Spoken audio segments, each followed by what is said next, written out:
مظلوم فلسطین کے عوام اکیلے نہیں ہیں۔ القدس ڈے پورے جوش و جذبے کے ساتھ آج کیلگری کینیڈا کے اندر بنایا گیا اور اس بات کا اظہار کیا گیا کہ پوری دنیا کے اندر مظلوم انسانوں اور مسلمانوں کے لیے ہمیشہ حق کی آواز اٹھائی جائے گی۔ القدس ریلی جو ہمیشہ کیلگری کینیڈا کے اندر پورے جذبے کے ساتھ بنائی جاتی تھی، لیکن کووڈ-19 کی وجہ سے اسے ورچوئل کانفرنس کا نام دیا گیا۔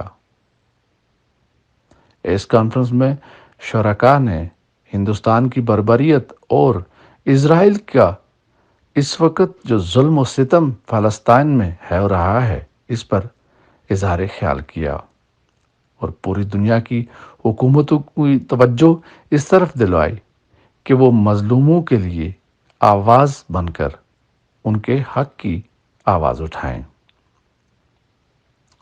ورچوئل کانفرنس کا انعقاد حسینیہ ایسوسی ایشن کے روبے رواں جناب ریاض خواجہ اور ہادی الحسن صاحب کی طرف سے کیلگری کینیڈا کے اندر کیا گیا۔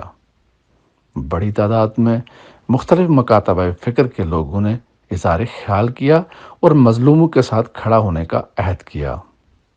فلسطین صرف زمین کا ٹکڑا نہیں ہے بلکہ انسانوں کا مسئلہ ہے جسے حل ہوئے بغیر دنیا کا امن قائم نہیں ہو سکتا۔ سید تصدق حسین، جہاں ٹی وی، کیلگری، کینیڈا۔